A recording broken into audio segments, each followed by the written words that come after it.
He added that the proposed promenade's pedestrian bridge would take visitors right down to the water. Trump Tower is one thing. Trump on U.S. currency is another. Here's why. Right now there's no pedestrian access, Burgum said. People come from around the world. They don't know that 100 yards away is the beautiful Potomac River. The announced promenade is the latest in a slate of construction projects Trump has launched, an effort that has reshaped the face of the nation's capital. Water. During the event, he touted his proposed 250-foot arch on the Memorial Avenue corridor, which has drawn lawsuits and public outcry. Burgum said, "This is an arc that is a real bow, a beautiful bow to your military and your military victories." Potomac River. Trump said of the arch. The announced promenade Nobody's is the latest military victories, including recently than we have. An effort he has also demolished the east wing of the White House to make room for a 90,000 square foot 250-foot arch. Congress has not authorized construction of a memorial arch on the federal land managed by the National Park. That is a real bow, which public citizen to your non-profit consumer advocacy group says is a first step required by statute before the government can move forward with construction than we have. Trump also did not seek approval from Congress to begin construction on the ballroom, a fact which is being contested, of course. Congress has not authorized construction of a memorial arch on the federal land managed by the National Park. That is a real bow, which public citizen to your non-profit consumer advocacy group says is a first step required by statute before the government can move forward with construction than we have. Trump also did not seek approval from Congress to begin construction on the ballroom, a fact which is being contested, of course. Congress has not authorized construction of a memorial arch.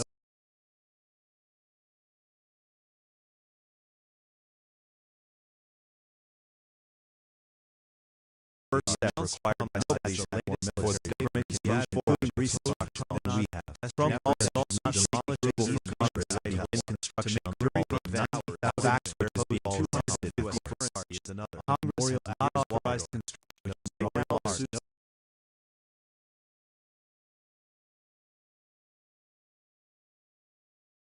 Not authorized construction of a memorial arch.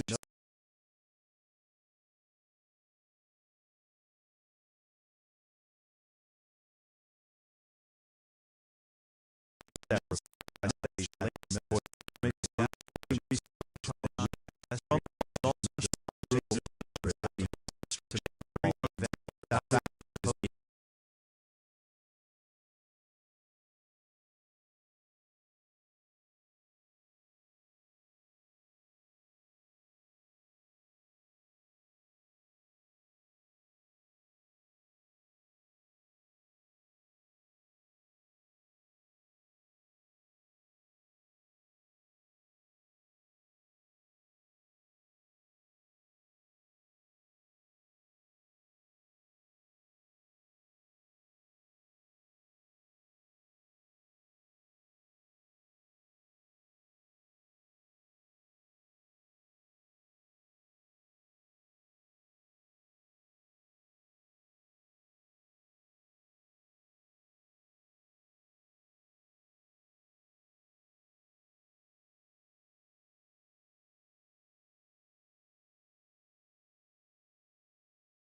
President Donald Trump intends to build a promenade behind the Lincoln Memorial, he announced at a White House event June 4th.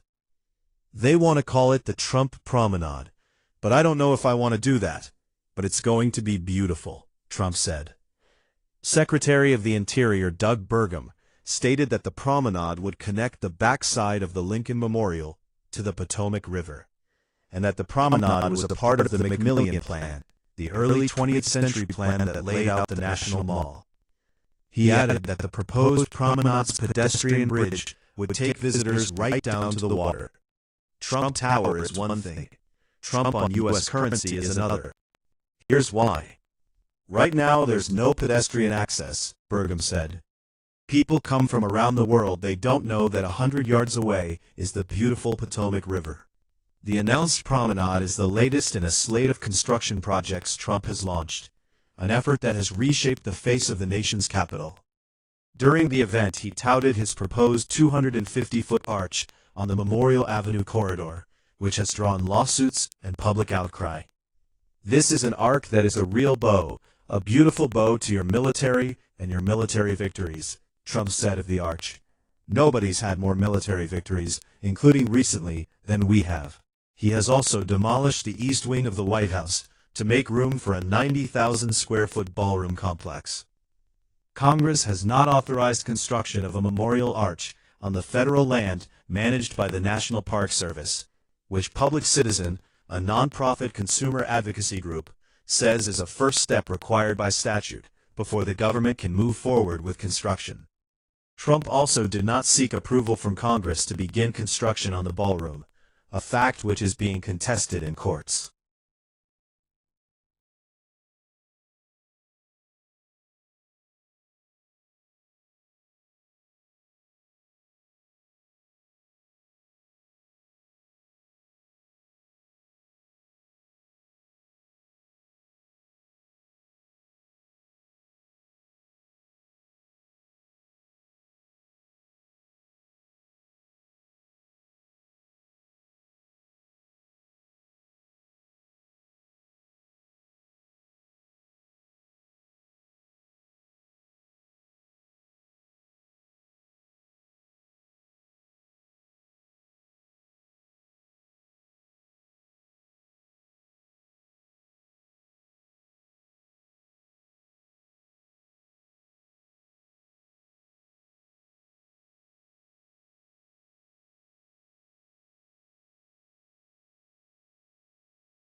David Rush, a senior CIA officer who worked on one of the most highly sensitive programs in the U.S. government, was arrested in Virginia on May 19 and is accused of lying about his work experience and education.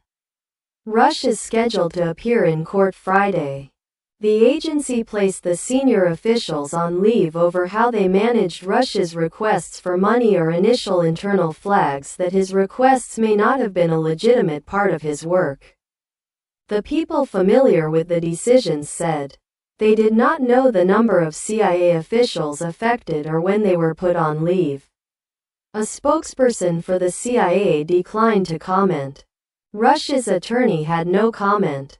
The fallout over Rush's arrest has only grown following NBC News reporting last week revealing new details about the case, which has rattled lawmakers who are questioning how an agency that handles the nation's most sensitive secrets allowed a man accused of lying about his bona fides into its upper ranks. On Wednesday, officials from the CIA and other federal departments briefed lawmakers on Rush's case, according to two people familiar with the briefing.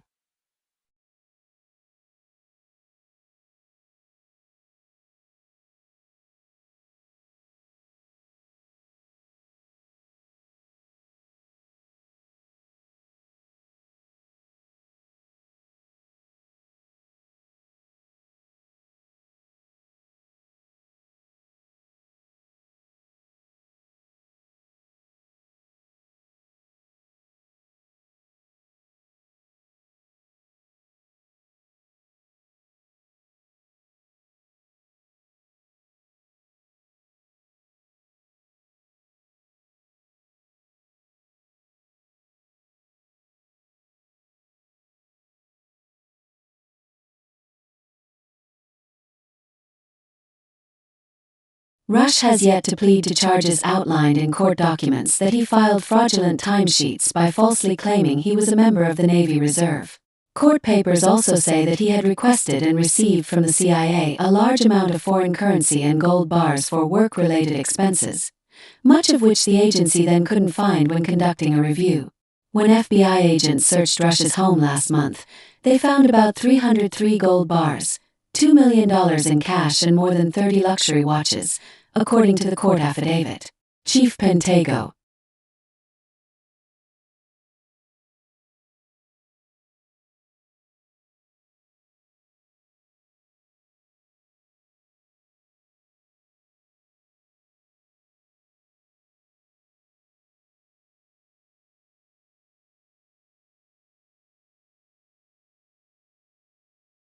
The Kennedy Center's lawyers on Thursday directed staff at the iconic venue to remove President Donald Trump's name from all official signage to comply with a federal judge's order from last week.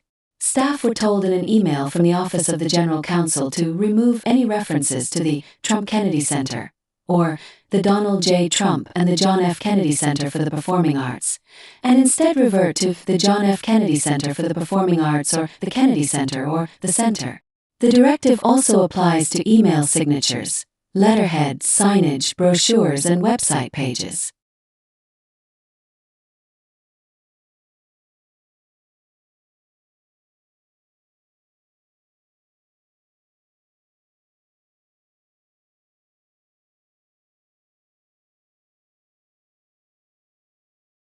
The judge said the decision to temporarily shutter the center was based on an insufficient, one-sided presentation of information and neglected to consider the full range of its statutory obligations.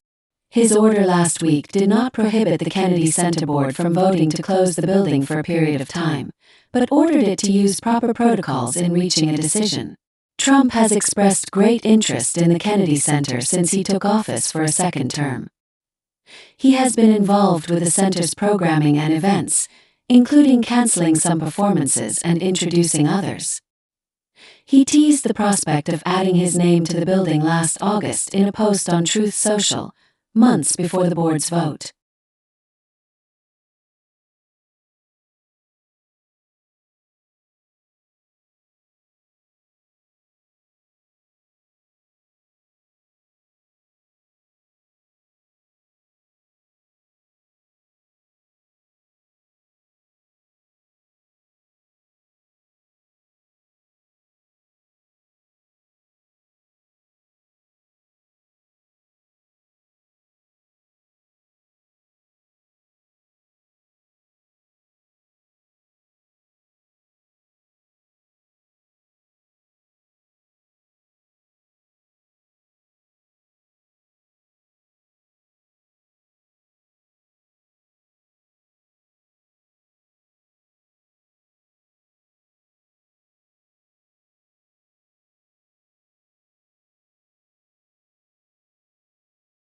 Trump made the remarks while speaking to reporters in the Oval Office, 2 days after appointing Pulte to the acting role, a move that prompted pushback from members of his own party. "It's an acting position. It's not permanent," Trump said. "I don't think he'd want to be permanent." Republicans criticized Pulte's appointment to lead the nation's spy agencies, citing his lack of national security and intelligence experience. Outgoing Senator Thom Tillis, Republican North Carolina, questioned Treasury Secretary Scott Bessent on Wednesday over an interaction reported by Politico last year in which Bessent was said to have threatened to physically attack Pulte. "Did you actually tell Pulte you were going to punch him in the face?" Tillis asked Bessent during a hearing on Capitol Hill. "No, sir, I actually said I was going to kick his ass," Bessent responded. "Good. I share the emotion." "Thank you," Tillis said, adding he had made it clear he would not vote in favor of Pulte's nomination.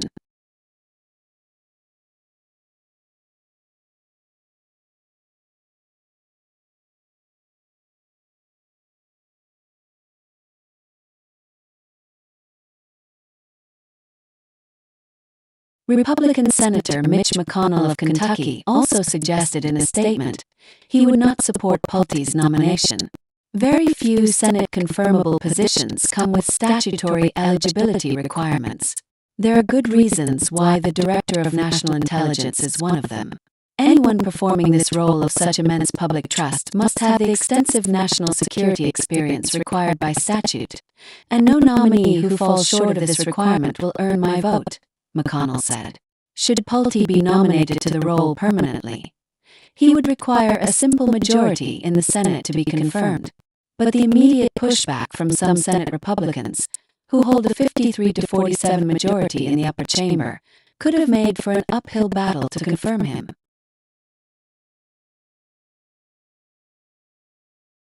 By Tim Rohan. Growing up in South Florida, Josie Altidore heard a lot of Spanish playing soccer with local kids and at home from his Dominican grandmother. As a teenager, he went to play for Villarreal in the Castellan part of Spain, an area that isn't that touristy. His coach and teammates mostly spoke Spanish. Along the way, Altidore picked up the language.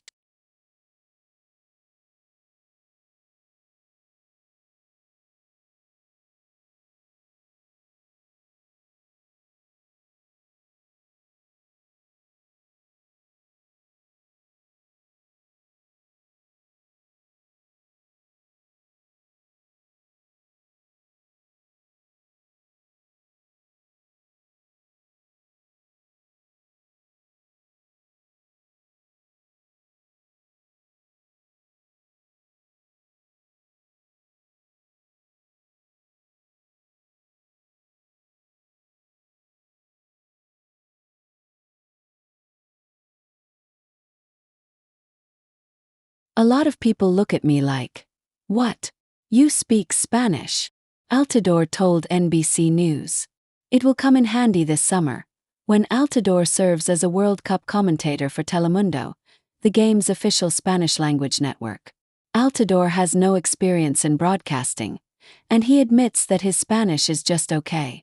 But he saw the World Cup was coming to North America, and he didn't want to be left on the sidelines.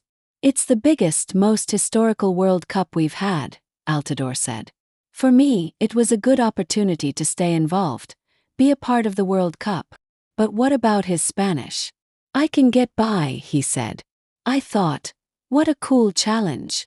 I think you want to challenge yourself in the things that you're doing always."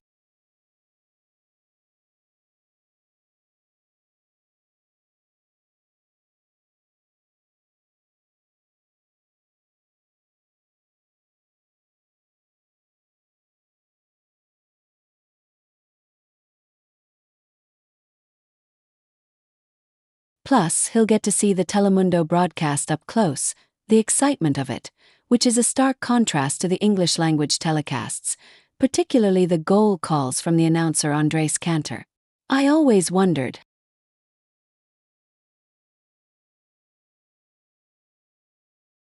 Altidore will be offering analysis and insight on Team USA's games not far removed from his own time playing for the team.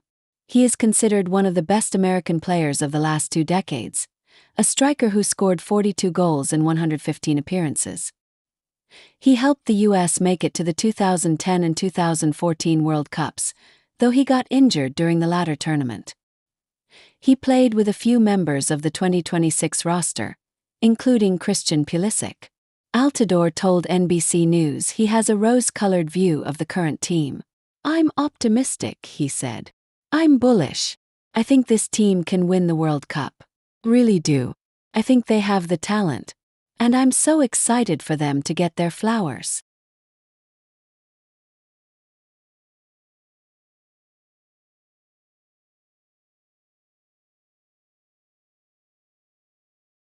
Not necessarily that the basketball becomes easier, but each minute is so tense, both teams are so focused, and each possession is so tight that the winner is often decided by which team, or player, can execute when the game halts to a grind. In Game 1 of the NBA Finals on Wednesday, the New York Knicks' Jalen Brunson was that player, scoring 13 points in the fourth quarter to lead the Knicks to a 105-95 victory over the San Antonio Spurs and a 1-0 series lead. The Spurs, meanwhile, scored only 19 points over the final period as a team and looked discombobulated as they struggled to put the ball in the hoop. What has made Brunson one of the NBA's premier playoff performers over the last few seasons is how well he operates when the Knicks desperately need a bucket. Since the start of the 2023 postseason, no other player has made or attempted more clutch field goals than Brunson. Clutch is defined as a game within 5 points with under 5 minutes to go.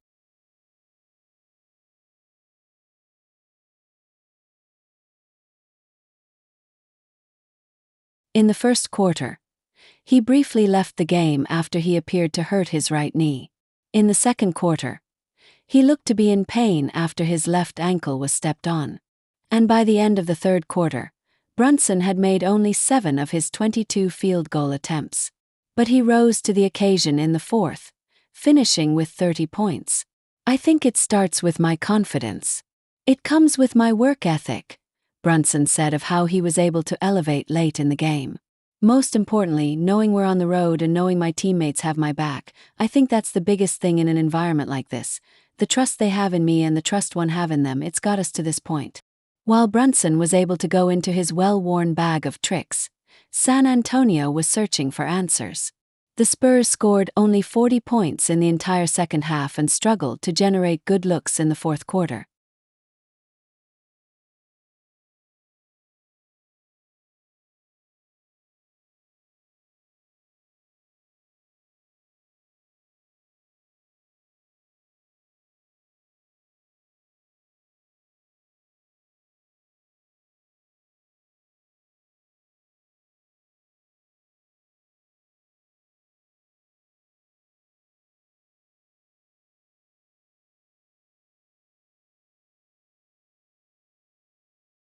London. Serena Williams will make her eagerly anticipated return to professional tennis, playing doubles alongside a partner who is 25 years younger. Victoria Mboko, the 19-year-old Canadian ranked number 9, revealed she would have the honor of playing with the 44-year-old Williams as wildcard entries at the Queen's Club. They practiced on the grass courts in West London, with Williams seen hitting balls in a purple top and white pants. "The Queen is back," Mboko wrote in a post on Instagram alongside a picture of her standing next to Williams. "An honor to share the court with one of the greatest athletes of all time this week," Mboko added.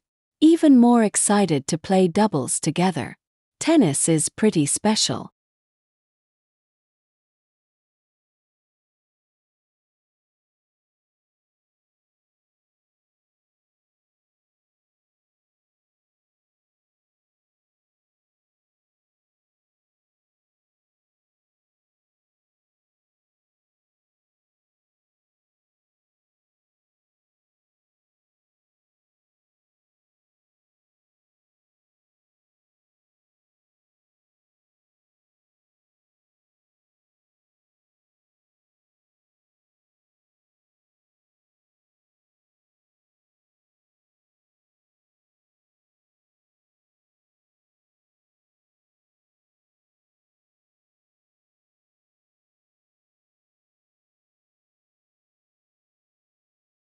However, after the 2016-17 NBA season ended, the Spurs never won more than 48 games, had made the playoffs only twice, and came into this season after 6 straight losing seasons. Meanwhile, the Knicks came into that 1999 season on the tail end of a tremendous run of success. Including that season, they had made the playoffs in 12 straight seasons, including advancing to at least the Eastern Conference semifinals in 8 straight years. They had won 50 games or more in 6 of those seasons and had finished first or second in their division for 7 straight years. Yet they had never won a title.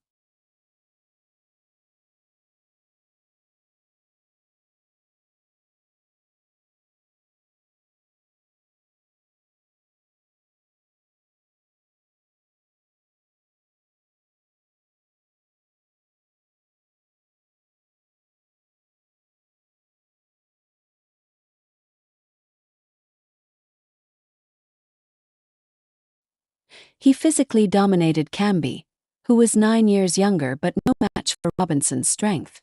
Camby did average 2.0 blocks per game in that series, to go along with 9.6 points and 7.8 rebounds, but he couldn't hold a candle to Robinson.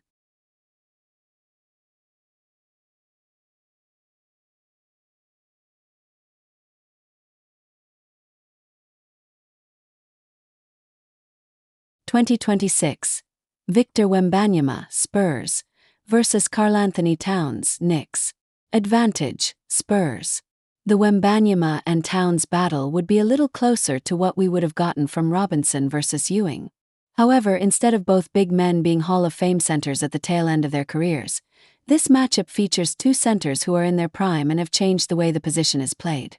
Towns is a perennial all-star who spaces the floor and scores in ways most centers can't, while Wembanyama is a 7 feet 5 inches anomaly who does things on a basketball court we've never seen a player his size do before. Towns has been electric for the Knicks this offseason, operating as the hub of their offense, but Wembanyama is easily the more impactful player of the two by virtue of the fact that he is far and away the most impactful defender in the entire league and can score in a multitude of ways on the offensive end.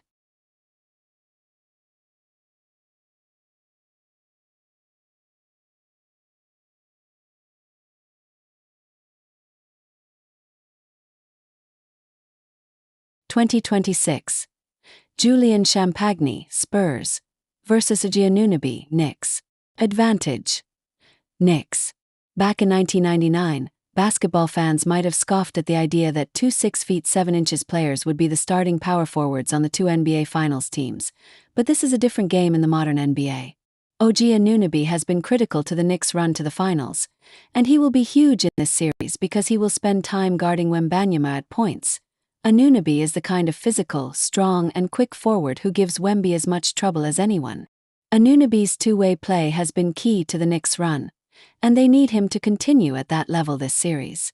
Do not sleep on Brooklyn-born St. John's alumni Champagny to impact the series. He has 6 three-pointers and 20 points in Game 7 against the Thunder. He is fearless, an elite shooter, and a plus defender. New York can't just hide someone on him and he defends up.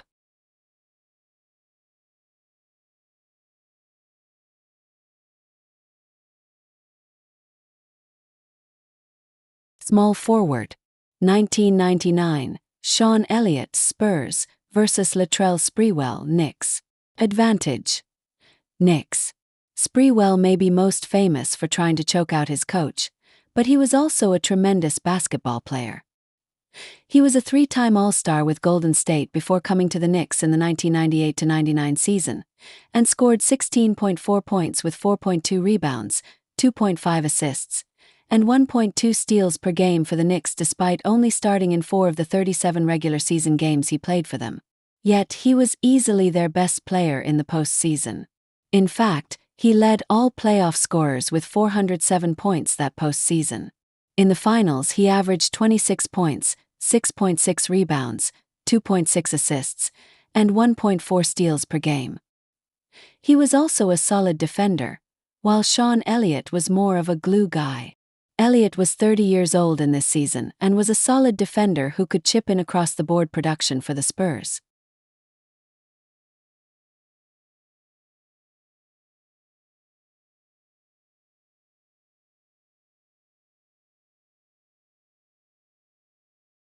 (2026) Devin Vassell, Spurs, versus Mikal Bridges, Knicks. Advantage. Knicks. If you had asked anybody about this matchup 3 weeks ago, or in the early stages of the Hawks series when it seemed like Mikal Bridges was being pushed to the edges of the next rotation, the answer would have been entirely different. However, it's impossible to ignore what Bridges has done in this 11-game winning streak. In that stretch, he has averaged 16.8 points, 3.8 rebounds, and 2.9 assists while being a historically efficient scorer. He became the first player in NBA playoff history to average 15 or more points on 60% shooting from the field, 40% shooting from beyond the arc, and 100% from the free throw line. He's been shooting 68.2% from the field overall and 45.8% from the three-point line, all while playing tremendous defense on the wing. He's been playing with more aggression than we've ever seen him play with in a Knicks uniform before, and getting to the basket far more regularly.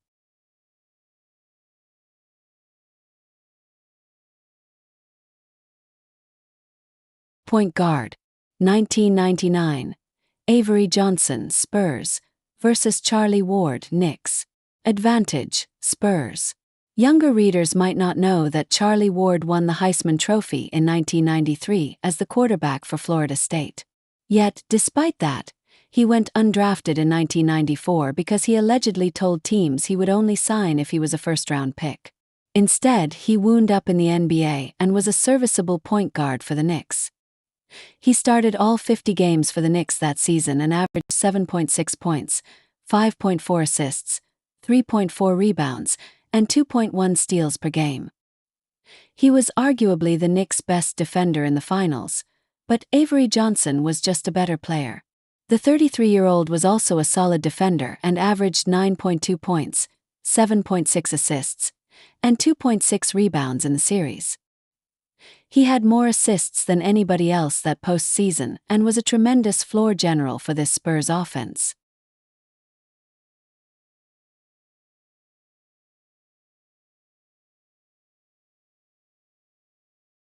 Bench. 1999. Antonio Daniels, Steve Kerr, Jaren Jackson, Spurs, versus Chris Childs, Kurt Thomas, Chris Dudley, Knicks. Advantage, Spurs. Some things never change, like the Spurs having elite depth. It was a much slower-paced game in 1999. The pace for this series averaged out to 86.7 possessions per team per game. So coaches like Greg Popovich could lean more heavily into their starters, who did not tire out as fast. Jackson led the Spurs reserves at 19.2 minutes and 6.6 points a game. Kerr would pick up his fourth ring as a player in this series. His first without Jordan on the team. Kerr would get another with the Spurs in 2003. Jeff Van Gundy trusted his bench a little more. Both Thomas and Childs averaged more than 20 minutes a night, and Thomas gave the Knicks 5.6 points and 7.6 rebounds a game. Still, this series was about the starters.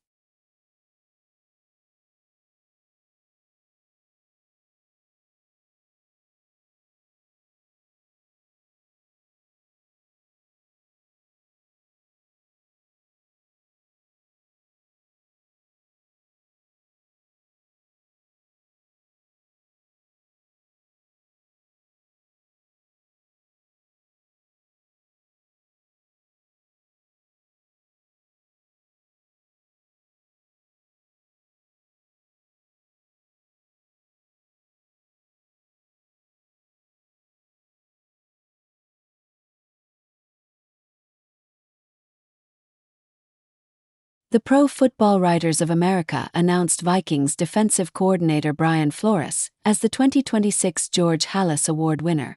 Flores, the 58th Halas Award winner, is the first member of the Vikings franchise to receive the honor from the PFWA. Other 2026 finalists for the Halas Award were Lions edge Aiden Hutchinson and 49ers running back Christian McCaffrey.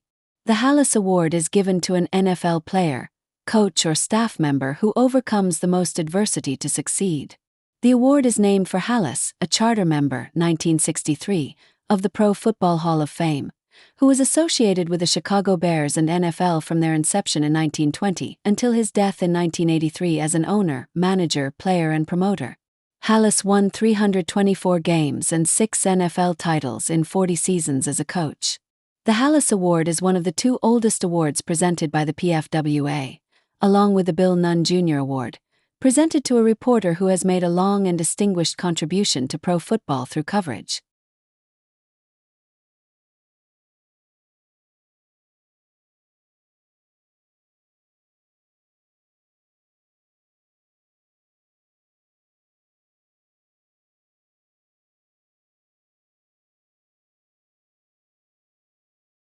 Broncos quarterback Bo Nix wasn't taking part in Thursday's OTA practice, but head coach Sean Payton said the team thinks that will change before the end of the offseason program. Payton said early in May that there was a good chance Nix would practice in June, and he said that the quarterback has made progress in his recovery from the fractured ankle he suffered in January. Nix had a pair of surgeries to address the injury, and Payton said that he believes Nix will be ready for increased. I think we'll see him in that role here. You don't see the pre-practice, but he's been throwing. And I do think in our third week when you guys are out here for 3 straight days, I think you'll see more of a role, Payton said, via Will Peterson of 104.3 The Fan. The stretch with media access for 3 straight days is the team's mandatory minicamp that starts on June 16th. A return for those practices would be a good sign for Nix's availability.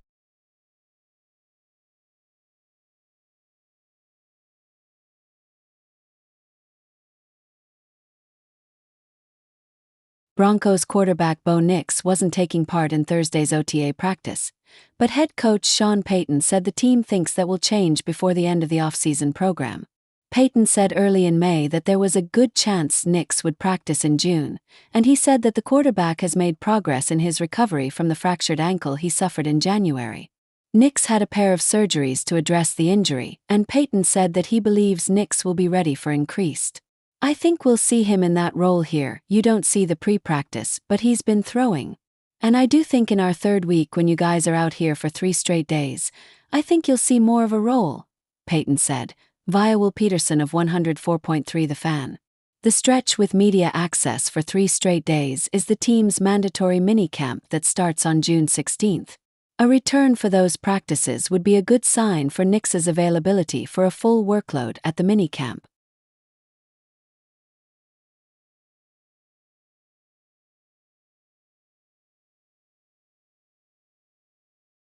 Aaron Donald told Jordan Schultz of the Schultz Report that he is considering a return.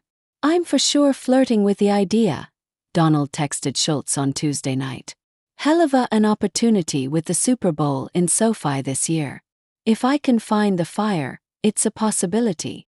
Donald, 35, has not played since 2023 but started considering a return when the Rams traded for reigning Defensive Player of the Year Myles Garrett on Monday. Rams coach Sean McVay was asked Tuesday about the possibility of Donald coming back. "Listen if he's interested," McVay said during Garrett's introductory news conference.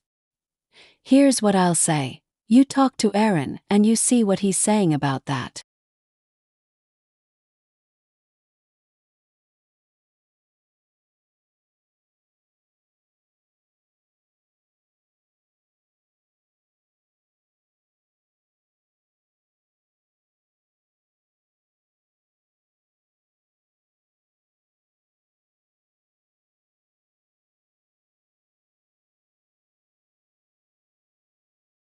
Deion Sanders is interested in meeting with Browns head coach Todd Monken to discuss ways to get the most out of his son, and Monken is on board with the plan. Sanders said recently that he wants to talk to Monken as a coach, not a dad, about Shedeur Sanders as the quarterback moves into his second NFL season. On Wednesday, Monken told reporters that he's ready to have that conversation whenever it works for the Colorado head coach. "I can't wait," Monken said via multiple reporters.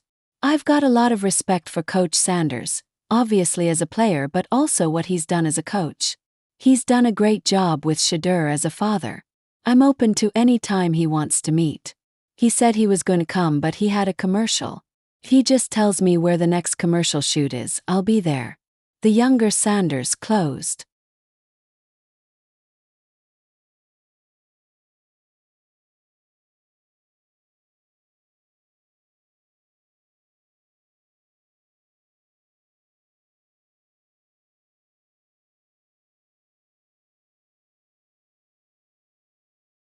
Deion Sanders is interested in meeting with Browns head coach Todd Monken to discuss ways to get the most out of his son, and Monken is on board with the plan.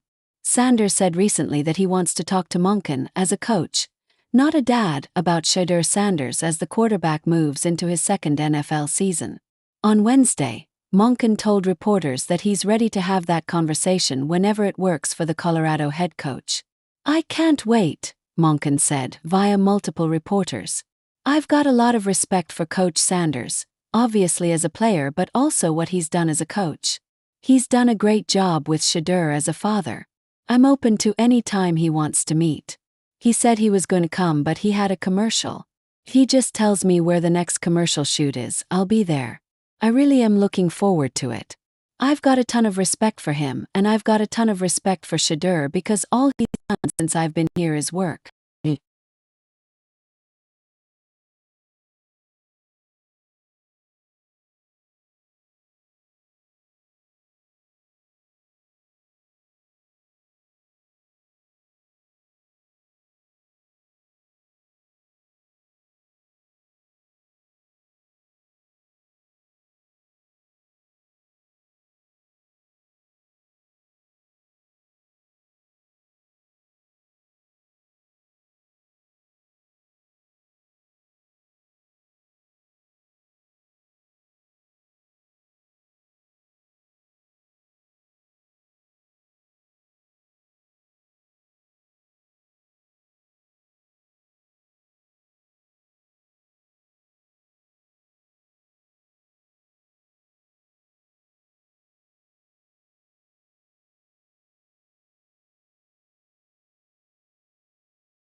Participating member associations, including U.S. Soccer, would manage the selection and distribution process, said FIFA, which emphasized it was asking the associations to ensure that these tickets are specifically allocated to loyal fans who are closely connected to their national teams.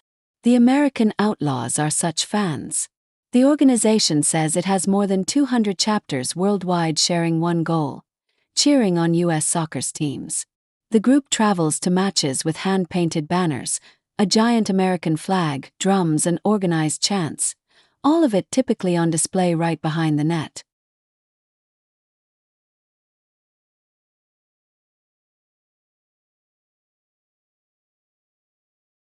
By Courtney Kuba, Julia Ainsley and Dan DeLuce. Washington. The CIA has put several senior officials on administrative leave over their handling of a high-ranking officer, who allegedly had $40 million in gold bars stashed at his home, according to 3 people familiar with the decisions. David Rush, a senior CIA officer who worked on one of the most highly sensitive programs in the U.S. government, was arrested in Virginia on May 19 and is accused of lying about his work experience and education. Rush is scheduled to appear in court Friday. The agency placed the senior officials on leave over how they managed Rush's requests for money or initial internal flags that his requests may not have been a legitimate part of his work, the people familiar with the decision said. They did not know the number of CIA officials affected or when they were put on leave. A spokesperson for the CIA declined to comment. Rush's attorney had no comment.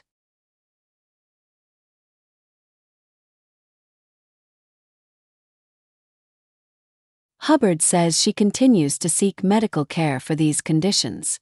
The daughter, who is a minor and whose age is not specified, allegedly suffered abdominal pain, nausea, vomiting, diarrhea, and a parasitic infection that required prescription medication. The lawsuit says Campbell and Walmart failed to inspect and process their canned foods properly and continued to distribute the product. The lawsuit also alleges that the companies failed to maintain adequate safety measures to prevent parasitic contamination during manufacturing or while the product was on retail shelves.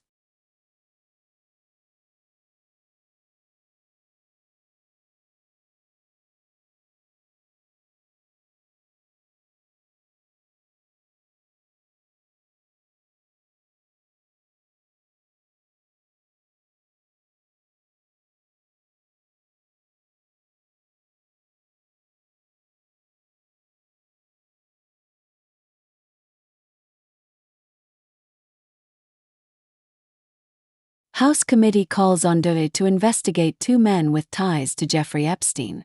Image. Dare Gregorian. +3. Dare Gregorian, Kyle Stewart, Gabrielle Coriati, and Isabel Schmealer. The House Oversight Committee said today that it was asking the Justice Department to investigate sexual misconduct allegations made by Jeffrey Epstein's former assistant, Sarah Kellen, against 2 of his associates. Kellen was interviewed behind closed doors on May 21 by the committee as part of its investigation into Epstein.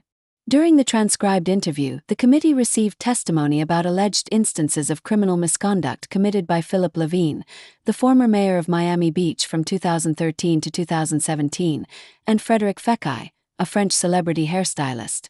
Chair James Comer wrote in the letter to Acting Attorney General Todd Blanche. Kellen also accused a 3rd man with ties to Epstein, late fashion photographer Patrick Demarchelier, of pulling down his pants in front of her.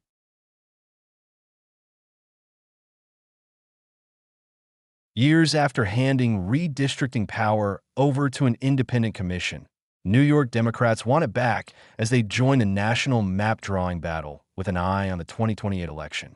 The Democratic-led state legislature on Wednesday night took its first step toward passing a constitutional amendment that would give lawmakers more authority on redistricting. Legislators must pass the amendment again next year before going to voters for final approval. If the amendment clears these hurdles, New York lawmakers could draw a new map with as many as 4 new Democratic-leaning seats ahead of the 2028 elections.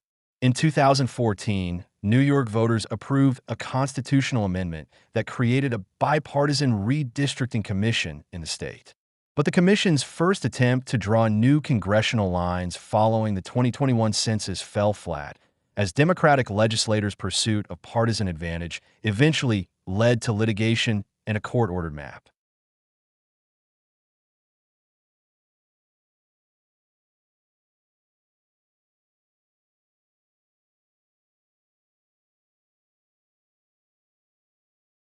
The State Redistricting Commission would still be in business, but their task would be limited to holding public hearings, receiving input, and submitting one set of maps or multiple maps if they can't agree to the legislature. Jeff Weiss, a redistricting expert and professor at New York Law School, said, "If that map or set of maps are rejected, then the legislature can essentially do whatever it decides." The amendment would also authorize mid-decade redistricting, non-compact districts, and partisan gerrymandering, giving Democrats some significant tools. New maps would be approved by a majority vote in the legislature with a governor's signature.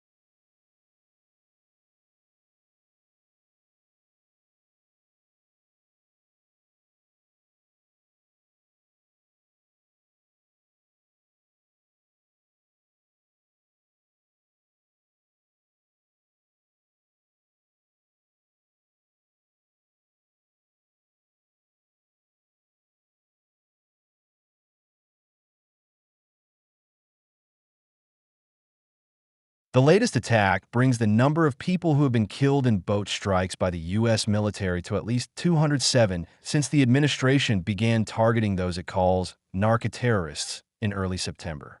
As with most of the military's statements on strikes in the Eastern Pacific Ocean and Caribbean Sea, U.S. Southern Command said it targeted the alleged drug traffickers along known smuggling routes.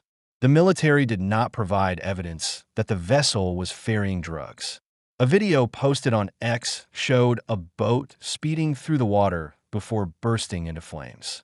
President Donald Trump has said the U.S. is in armed conflict with cartels in Latin America and has justified the attacks as a necessary escalation to stem the flow of drugs into the United States and fatal overdoses claiming American lives.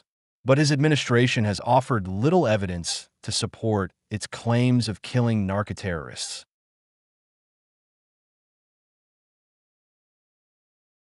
The Pentagon's watchdog said in May that it plans to look into whether the U.S. military followed an established targeting framework when carrying out the strikes. However, the evaluation is focused specifically on what's known as the six-phase joint targeting cycle and not on the legality of the strikes, the Inspector General's office said. Or is it on hold? It's, I'd have to ask the lawyers, I don't know. I know one thing, the what's weaponization, your are you decision? talking about the weaponization fund? Yeah, what's your The decision? weaponization fund, as far as I'm concerned, was a beautiful thing. We're not moving forward with the fund. You're right that there's a date that in the case in the East District of Virginia in June, but we are not moving forward with the fund, period. The reasons for the fund is something that President Trump talked about for a long time, which is the fact that there were a lot of people in this country who had their government weaponized against them. The reasons for the fund, I think, remain as important as they were before, but we are not moving forward with the fund. Oh, not moving forward ever. Correct. Oh, Tonight, in a stern rebuke to President Trump, the House of Representatives voted to pass a resolution ordering Trump to stop the war with Iran. 4 Republicans joining all Democrats in the symbolic vote, reflecting a growing frustration with the ongoing conflict Congress never authorized. A war which today took a turn for the worse.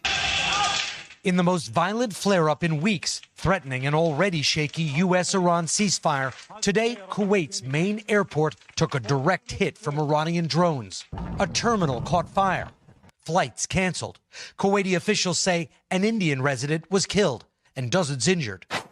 The U.S. fired on Iran as well, attacking a military installation on an island and turning around and disabling more ships heading to Iranian ports.